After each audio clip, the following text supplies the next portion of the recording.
Oke. Ya, Oke, bismillahirrahmanirrahim. Assalamualaikum warahmatullahi wabarakatuh. waalaikumsalam. Waalaikumsalam warahmatullahi wabarakatuh.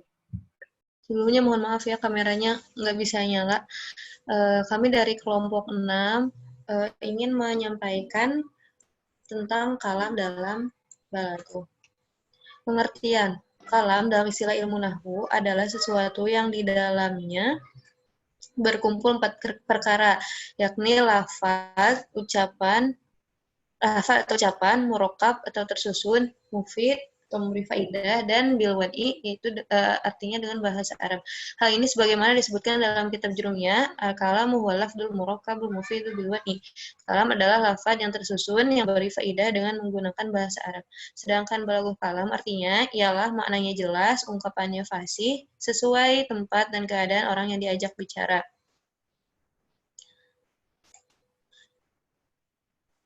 Untuk memahami pengertian ini, kita perlu mempelajari lebih dalam apa yang dimaksud dengan lafaz, murakkab, mufid, dan bil wad'i, sehingga kita bisa mengetahui secara utuh apa itu kalam.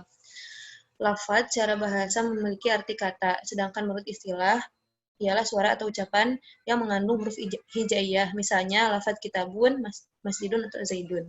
Murakkab secara bahasa artinya tersusun, sedangkan menurut istilah ialah sebuah kalimat yang tersusun dari 2 susunan kata atau lebih, sehingga bila suatu lafaz hanya terdiri dari 1 kata, maka lafaz tersebut bukan murakkab. Seperti lafaz Muhammad qaimun atau Muhammad berdiri yang Muhammad berdiri dan ja'a Khalidun, Khalid telah datang, maka kata Muhammad disandarkan pada kata berdiri, dan kata Khalid disandarkan pada kata datang. Maka jadilah kata-kata tersebut sebuah kalimat atau kalam yang tersusun yang dapat dipahami. Apabila salah satu kata itu tidak disandarkan pada kata yang lain, maka tidak akan dikatakan kalam. Mufid secara bahasa berfaedah. Sedangkan menurut istilah mufid adalah yang dapat dipahami maknanya dan dapat membuat pembicara dan pendengar diam, yaitu suatu ungkapan yang memberi pemahaman makna yang bagus kepada pendengar, seperti kalimat Muhammadun qaimun atau Muhammad sedang berdiri, dan qama Muhammadun, yaitu qama Khalidun atau Khalid telah berdiri. Sehingga pembicara setelah mengucapkan kalimat tersebut diam, karena sudah dapat memberikan faedah kepada pendengar bahwa Muhammad berdiri. Dan pendengar pun diam, tidak harus bertanya lagi kepada pembicara, karena kalimatnya sudah lengkap dan dapat dipahami, yaitu Muhammad berdiri.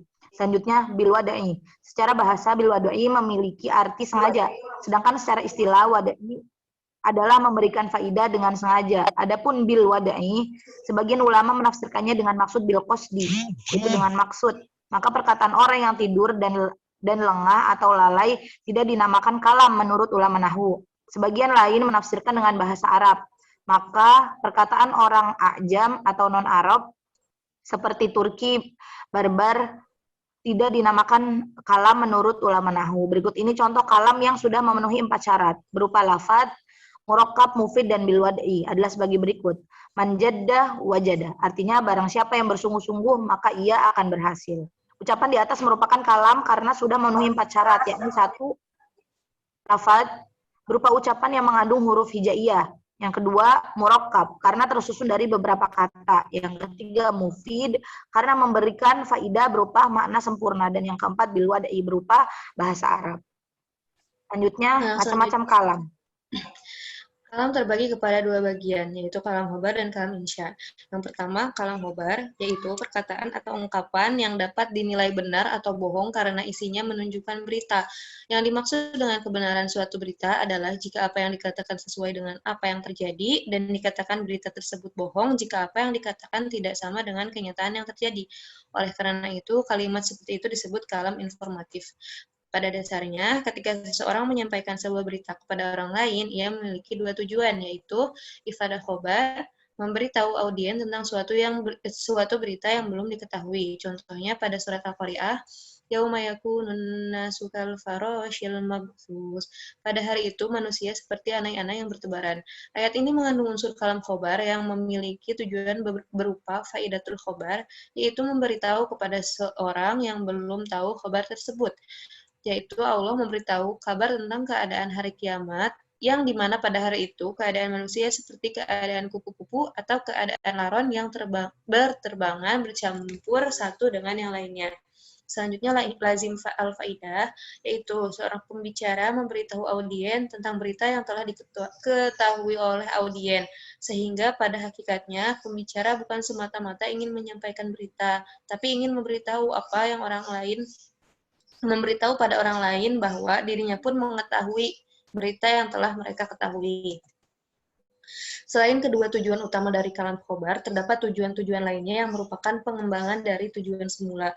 Tujuan-tujuan tersebut adalah sebagai berikut. Istirham wal istitof.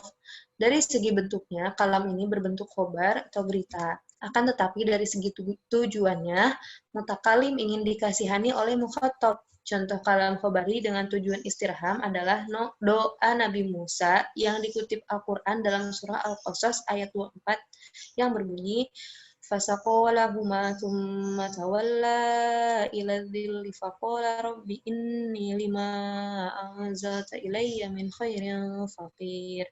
Artinya, maka Musa memberi minum ternak itu untuk menolong keduanya. Kemudian dia kembali ke tempat yang teduh, lalu berdoa, ya Tuhanku, sesungguhnya aku sangat memerlukan sesuatu kebaikan yang Engkau turunkan kepadaku. B. Izhar al-dofi wal khusyuk, menampakkan kelemahan. Dari segi bentuknya, kalam ini berbentuk khobar atau berita. Akan tetapi dari segi tujuannya, mutakalim ingin memperlihatkan kelemahannya, seperti dalam surah Maryam ayat 4 yang berbunyi, Qala rabbi inni wahanal admu minni washta'ala ar-ra'su syaiban wa lam akun bidu'aika rabbi syaqiyya. Ia berkata, ya Tuhanku, sesungguhnya tulangku telah lemah dan kepalaku telah ditumbuhi uban, dan aku belum pernah kecewa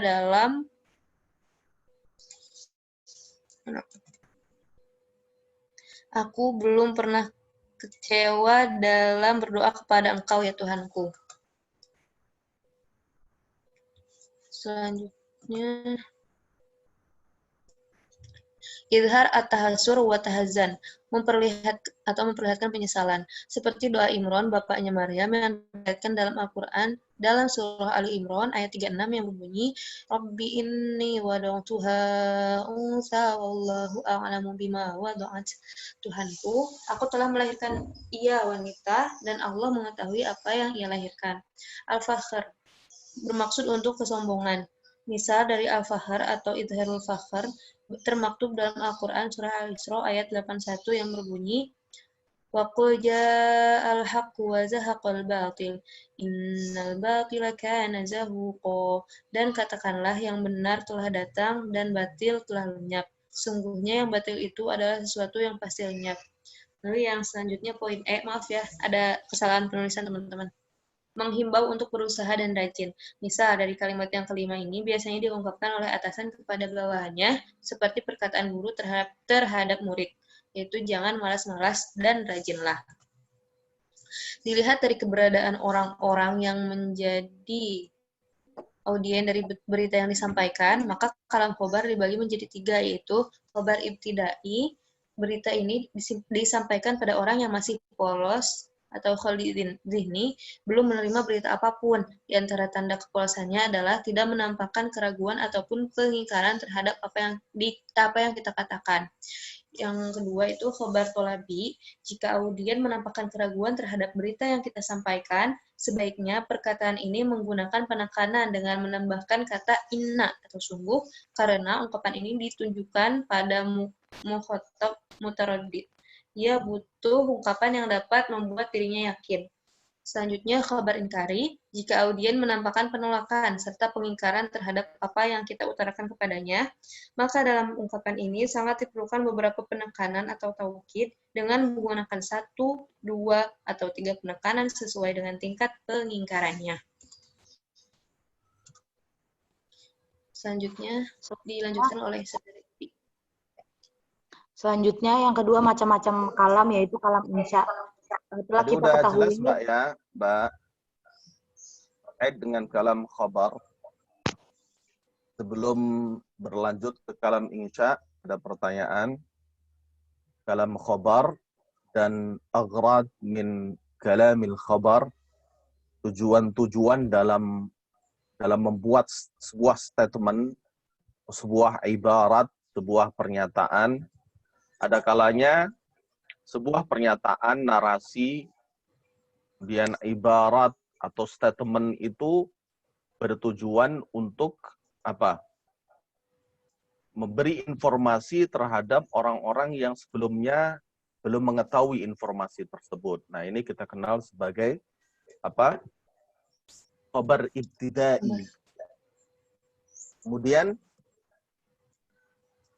Kemudian apa Mbak? Berikutnya adalah membuat sebuah statement yang bertujuan untuk menguatkan bagi audiens atau orang-orang yang sebelumnya mungkin sudah pernah tahu terkait dengan informasi tersebut, namun bertujuan untuk menegaskan, bertujuan untuk menguatkan statement yang disampaikan. Maka ini kita kenal dalam kajian ilmu ma'ani sebagai apa? Sebagai khabar talabi. Dan yang terakhir adalah mungkin audiens sudah menyaring atau katakanlah mencari informasi pembanding, atau mungkin dia sudah pernah mempelajari terkait dengan informasi tersebut dan kemudian bisa atau dapat atau mungkin melakukan verifikasi dan ternyata misalnya ditemukan hal-hal yang kontradiktif terkait dengan informasi yang disampaikan, maka ini kita sebut sebagai apa? Khabar inkari. Baik. Ada pertanyaan dari sini? Ada sekalian? Tadi di jam sebelumnya materi apa ya, Mbak? Semantik Al-Quran, Pak. Semantik Al-Quran. Siapa yang dosen pembimbingnya? Pak Husen, tapi tadi gak masuk, Pak. Oh, baik. Oke. Lanjut, Mbak. Selanjutnya, macam kalam yang kedua, telah kita dengar pengertian dari kalam yang pertama, yaitu khobar, tentang yang berhubungan dengan benar atau bohong ya. Nah, adapun kalam insya adalah kalam yang tidak berhubungan dengan benar atau bohong. Atau secara bahasa, kata insya berasal dari kata ansya ayun syi'u insyaun, yaitu sighah masdar yang berarti al-ijad atau mewujudkan, mengembangkan, menciptakan atau menimbulkan. Itu diambil dari kamus ya. Lalu macam-macam insya, kalam insya pun ada dua. Yang pertama ada insya tolabi, yang kedua insya ghairu tolabi.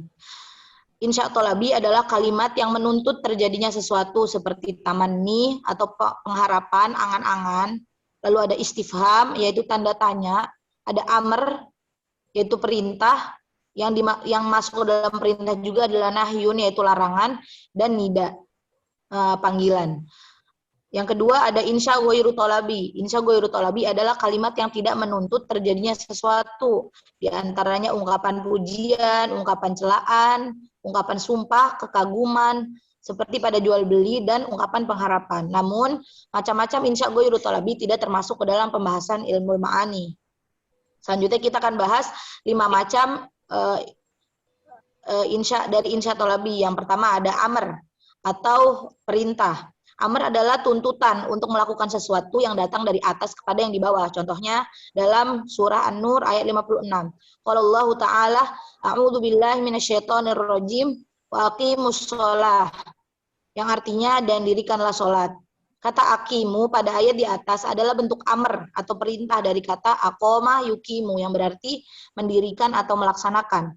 Kalimat perintah ini terkadang menyimpang dari makna aslinya dan menunjukkan makna-makna lain yang dipahami dari konteks pembicaraan atau kondisi tertentu. Di antaranya dari segi amr ya.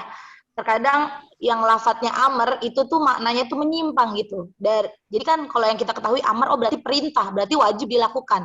Namun terkadang sigohnya amr, lafadznya itu berbentuk amr, namun ternyata maknanya menyimpang. Jadi bukan amr sesungguhnya. Nah ini dia. Ada di antaranya maknanya itu doa walaupun lafadznya amr. Lalu ada juga yang maknanya itu iltimas. Lalu ada yang bermakna irsyad atau bimbingan. Lalu ada yang bermakna tamanni, angan-angan. Ada yang bermakna ibadah. Ada yang bermakna takhir, yaitu pilihan. Dan ada yang bermakna tahdid, yaitu ancaman. Nah, kita ambil contoh salah satunya, contoh lafadz amr yang bermakna ibadah. Contohnya pada surat Al-A'raf ayat 31 yang berbunyi a'udzubillahi minasyaitonirrajim wa kulu washrabu wa la tusrifu. Artinya, makan dan minumlah, dan jangan berlebih-lebihan. Kata kulu dan ishrobu, keduanya tidak menunjukkan makna perintah yang hakiki, meskipun perintah itu datangnya dari Allah. Namun keduanya hanya menunjukkan makna ibadah, yaitu kebolehan untuk makan dan minum. Bukan kewajiban untuk makan dan minum, karena walaupun tidak makan dan minum, hukumnya tidak berdosa. Lalu yang kedua, macam dari kalam insya tolabi, ada nahyun atau nahi. Artinya larangan. Menurut ilmu nahu dan ilmu bayan, nahi adalah tuntutan untuk meninggalkan sesuatu yang datang dari atas kepada yang di bawahnya.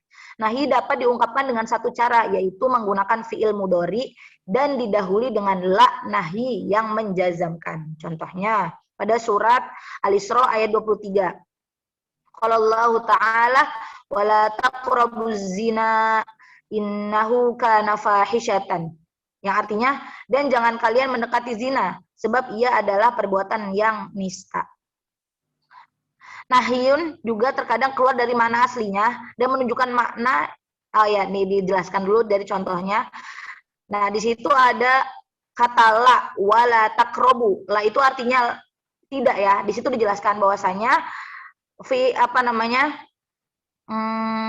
nahyun bisa dinyatakan dengan satu cara, yaitu fi'il mudhari dan didahului dengan la nahyun. Nah, takrobu adalah bentuk fi'il mudhari.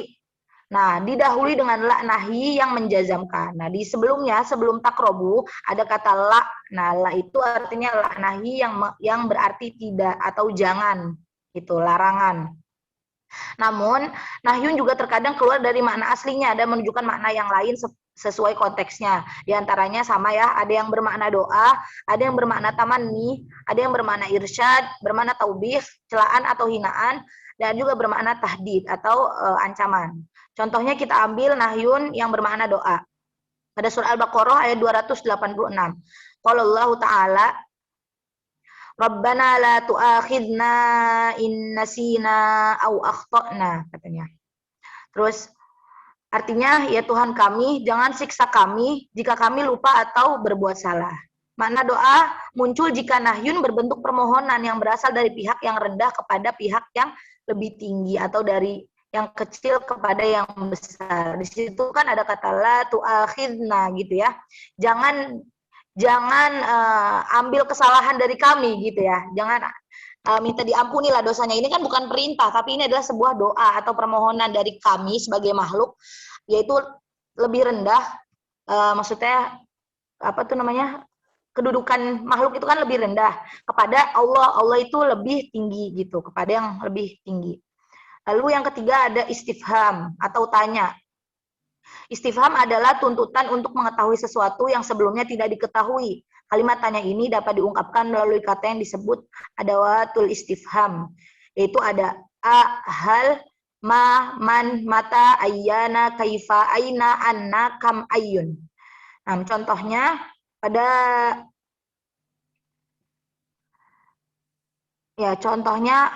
kalau Allah Ta'ala anna yuhyillahu ba'da mautiha, yang artinya bagaimana Allah menghidupkan ini setelah mati. Nah, itu kan bentuk pertanyaan ya.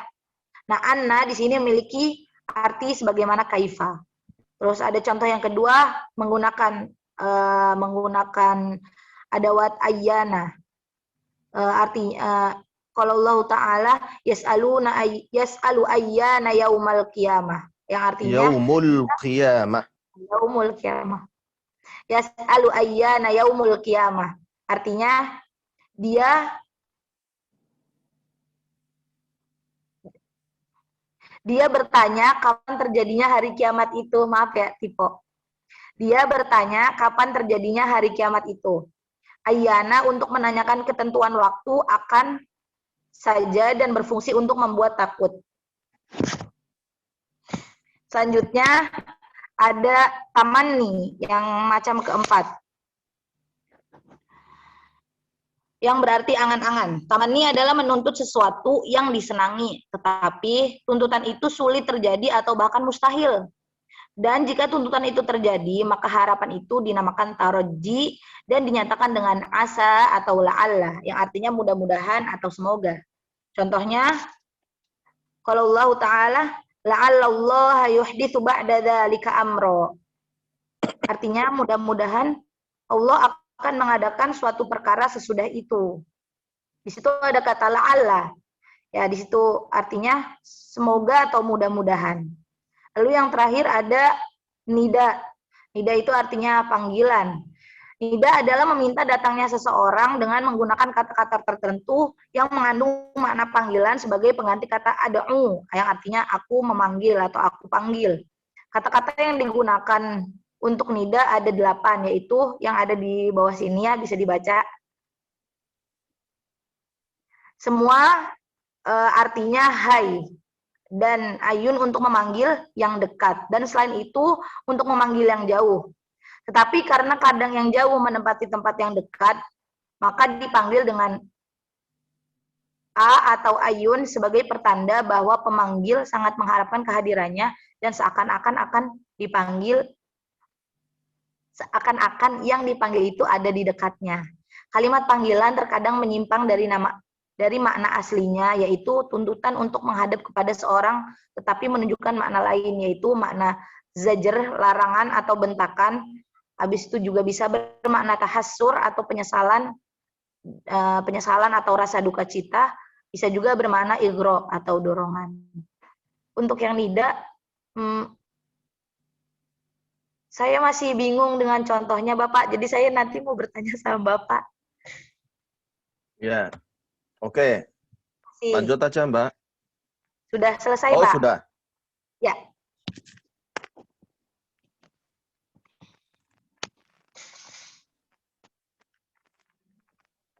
Pada teman-teman yang ingin bertanya atau Bapak ingin menambahkan atau teman yang lain ingin menambahkan, waktu dan tempat dipersilakan. Ya, tadi yang nida, Mbak. Iya, Pak. Ya, coba bisa ditampilkan kembali.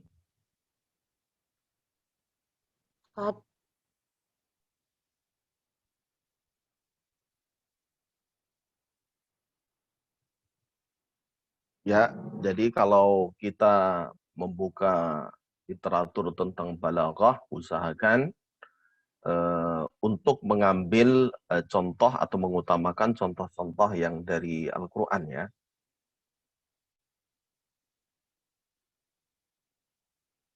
Misalnya di sini diungkapkan beberapa atau contoh-contoh dari huruf-huruf nida ya. Bentuknya bisa apa? Di situ ayah, ya, hayya, wa, kemudian ya. Barangkali di antara adik-adik sekalian ada yang bisa memberikan contoh dari Al-Quran. Yang pertama.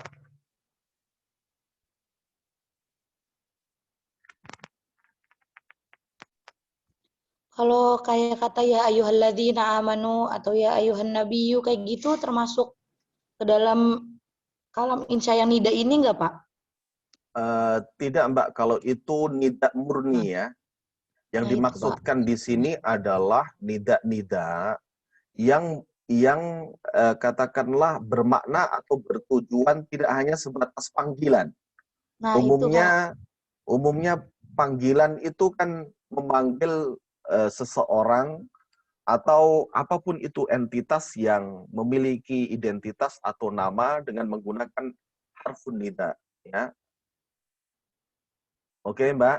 Nah, di sini ada penyimpangan makna di selain huruf-huruf yang digunakan, namun maksud dan tujuannya bukan hanya untuk memanggil, Mbak. Misalnya di sini disebutkan ya, maknanya diantaranya adalah zajar, larangan atau bentakan. Izharut takhasur, ya.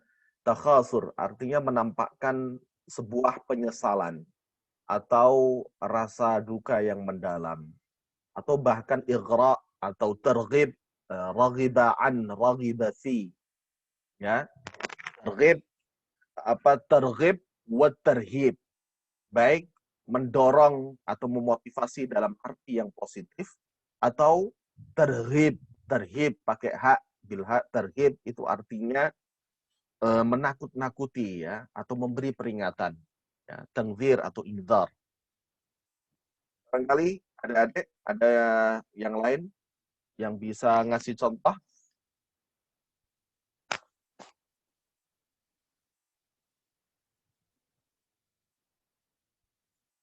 Bisa jadi bentuknya sama, Mbak, karena huruf nida itu ya tidak keluar dari 8 ini ya. Hurufnya ya itu saja yang sudah kita kenal. Cuma penggunaan di ibaratnya yang berbeda.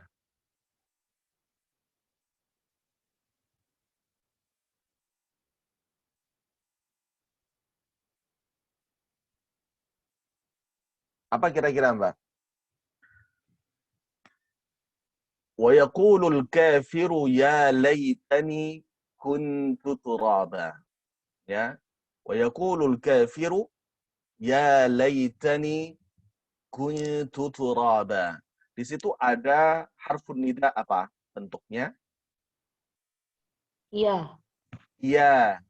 Laita itu huruf taraji ya. Tadi yang sudah kita bahas laita. Laita, la'alla, ya itu sama ya. Ya laitani. Namun di situ ada salah satu huruf nida. Namun maksudnya bukan memanggil, Mbak, itu ya. Ya wahai, enggak, bukan.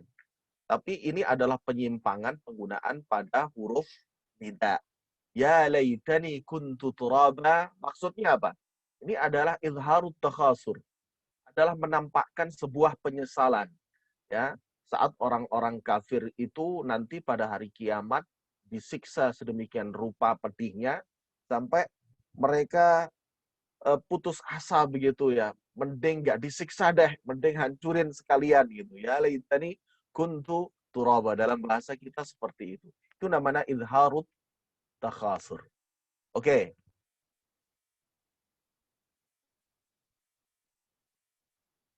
Ada contoh yang lain banyak sekali, Mbak, di Al-Qur'an. Yang 30 juz siapa?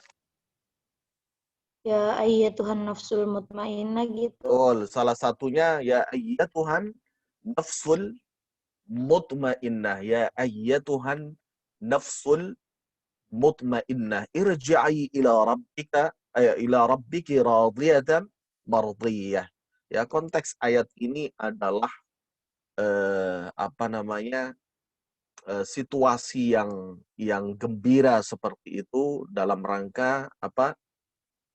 Menyikapi atau mentarhib nafs ya, nafsu yang mutmain ya, yang baik begitu.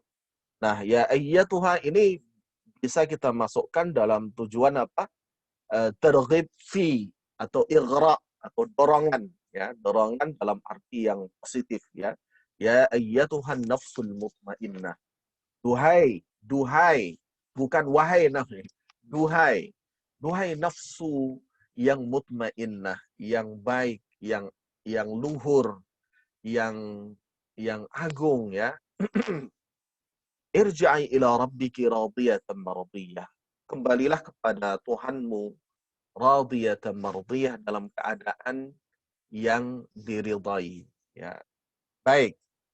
Ada yang lain, Mbak? Ya wailata laitani lam attakhidh fulanan khalila. Laqad adallani 'anil dzikri ba'da idh ja'ani wa kana asy-syaitanu lil insani khazula. Ya wailata laitani lam attakhidh fulanan khalila. Itu izharut takhasur, ya, penyesalan. Ya, sebuah penyesalan. Bukan panggilan dalam artian memanggil, ya, bukan. Meskipun menggunakan huruf nida. Ya, bisa difahami adik-adik? Mbak? Umakalah? Ya, Bapak. Ya, tolong bisa sedikit. ditambahkan ya. Contohnya ya, kalaupun misalnya belum ada di makalah atau di slide-nya. Baik, Pak. Berarti Pak, kalau di dalam Al-Qur'an contoh dalam Al-Qur'an tentang kalam tolabi yang nida yang maknanya tidak melenceng gitu. Itu berarti tidak ada ya, Pak ya? Maksud kenapa, Mbak? Yang maknanya yang masih asli gitu, Pak. ya, masih asli, banyak sekali. Tadi diungkap oleh Mbak tadi. Ya ayyuhalladzina amanu, ya ayyuhan nabi. Oh iya. Gimana sih, Mbak? Itu kan panggilan. Iya, Pak. Ya ayyuhar rasulu, ya. Ya Ibrahimu a'rid an hadza, ya. Ya Hudu. Ya Dawudu, inna ja'alnaka khalifatan fil ardi. Wahai Dawud, wahai Rasul, wahai Nabi, wahai, kan panggilan. Iya, Pak. Wahai orang-orang yang beriman, ya nas, wahai orang-orang, wahai sekalian manusia. Ya, itu kan panggilan. Oke, Mbak, bisa difahami? Bisa, Pak. Ya. Oke. Berarti yang dimaksud dengan nida di sini tidak mengharuskan si orang yang terpanggil itu untuk datang mendekat ya, Pak ya? Ya enggak, kan enggak dipanggil gitu. Ya kalau misalnya tadi yang Pak Ziyad contohkan, ya laitani kuntu turaba, itu manggil siapa?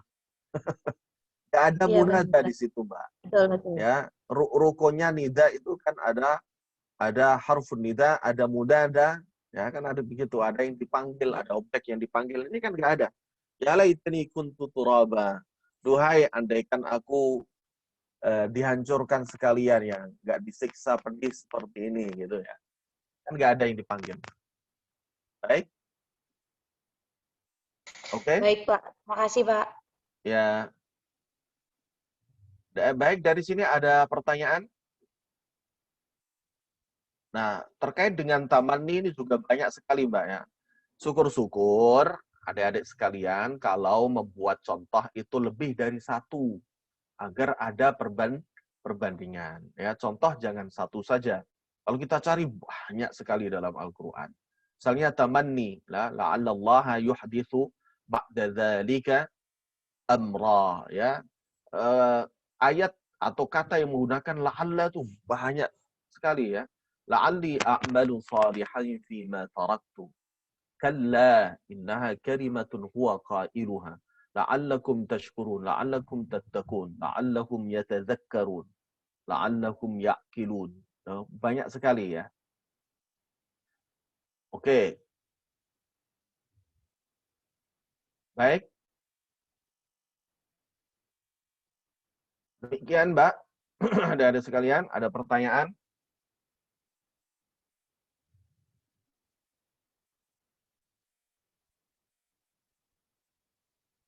Istifham juga demikian, banyak sekali, ya. Tinggal ada install aplikasi yang di dalamnya ada feature search, ya, atau pencarian ayat dengan menggunakan kata kunci. Nah, Mbak tinggal ketik kata kunci ini, ya, menggunakan huruf-huruf ini, istifham, ya, dengan berbagai macam hurufnya, kemudian juga tamanni, la'alla, kemudian ya laita, dan seterusnya. Tinggal ketik, pasti akan muncul di sana ayat-ayat yang memuat huruf-huruf yang kita cari tersebut, ya. Jadi nggak sulit lagi sebenarnya. Kalau katakanlah hal itu dijadikan alasan untuk, wah sulit Pak nyari. Nah, kalau zamannya Pak Ziyad dulu masih harus kita punya kitab ya Fathur Rahman, kita punya kitab apa lagi? Al-Mu'jam Al-Mufahras li Al-Fadhil Quran, Fuad Abdul Baqi itu ya. Kita harus nyari secara manual. Kalau sekarang nggak ada yang susah ya, semua bisa kita lakukan secara otomatis ya, dibantu. Baik. Oke, Mbak. Ada pertanyaan? Ini saya pikir pembahasan yang jamak ya, yang biasa kita dapatkan, apalagi adik-adik sudah pernah pesantren sebelumnya dan belajar balaghah, tentu ini mimbab apa? Mimbab apa tadi? Khobar, ibtidai atau apa? Barangkali yang belum pernah belajar ya ini khobar ibtidai. Kalau yang sudah pernah belajar apa? Khobar talabi atau taukidi ya, menguatkan dari apa yang adik-adik pernah dengar dan pelajari dulu saat di pesantren. Apalagi pembahasan kalam insya, kalam khobar ini tidak jauh pembahasan dari namanya fi'il dan isim ya. Setelah sebelumnya kemarin kita membahas tentang majas akli, itu juga bicara soal apa namanya al-kalimah al-arabiyah wa ishtiqaqatuha. Jadi masih terkait dengan fi'il ya, dengan kembangannya, dengan tasrifatnya, dengan istiqaqatnya ya. Jadi insyaallah mudah untuk bisa difahami. Baik, demikian adik-adik sekalian. Kalau tidak ada pertanyaan, tentu kita akan cukupkan sekian. Demikian, mengingatkan kembali adik-adik sekalian, kita tidak ada UTS ya. UTS-nya dinilai dari seberapa komprehensif atau lengkap presentasi yang adik-adik buat dan sampaikan ya. Kemudian juga dinilai UTS itu dari seberapa artistik adik-adik mengemas buah presentasi itu, karena dalam perkuliahan online presentasi itu amat sangat krusial ya, dibutuhkan. Sehingga ini menjadi di mata kuliah Pak Ziyad pengganti UTS ya, pengganti UTS. Kita hanya akan melakukan UAS. Dan satu hal lagi yang penting juga, Pak Ziyad tidak menerima pengiriman secara personal, individual. Jadi file yang sudah diperbaiki, dan ini merupakan sebuah dispensasi untuk adik-adik sekalian di perkuliahan di masa atau di era pandemi ini. Jadi penilaian itu tidak dilakukan saat presentasi, namun nanti Pak Ziyad beri kesempatan direvisi kembali bila mana memang ada yang perlu diperbaiki, dan tetap dipertahankan dalam bentuk file aslinya PPT. Pak Ziyad tidak menerima PDF. Ya, halo, cek. Ya, Pak Ziyad tidak menerima PDF, dan kemudian dikumpulkan di koordinator kelas ya. Pak Ziyad nggak menerima pengiriman dalam bentuk individual ya, ngirim sendiri satu orang ke email Pak Ziyad enggak, tapi yang ngirim adalah koordinator kelas, full dikumpulkan di sana.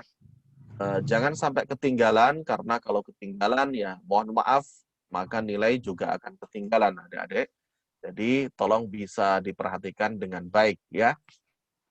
Demikian adik-adik sekalian, semua insya Allah saya jamin lulus, namun dengan syarat tadi ya, tolong bisa dipenuhi dengan baik. Dan ujian kita nanti sebagaimana biasa ya, itu open book dan kemudian diserahkan secara online ke email Pak Ziyad nanti. Dengan mekanisme yang sama, dikumpulkan di koordinator kelas dan kemudian dikumpulkan atau dikirim ke email Pak Ziyad. Baik, demikian adik-adik sekalian. Terima kasih atas kebersamaannya di kelas ini pada siang hari ini. Bila mana tidak ada pertanyaan, naktafi bihadzal qadar wa naltaqi bikunna insyaallah fil usbu' al-muqbil insyaallah. Demikian adik-adik, wal afu minkum, wassalamualaikum warahmatullahi wabarakatuh. Waalaikumsalam warahmatullahi wabarakatuh. Terima kasih, Terima kasih, Pak. Pak. Ya, sama-sama. Selalu, Pak. Ya, sama. Sekian dari kelompok kami ucapkan terima kasih. Mohon maaf atas kurang-kurangnya. Kami tutup. Assalamualaikum warahmatullahi wabarakatuh. Terima kasih Kak Opi dan teman-teman. Makasih pemakalah.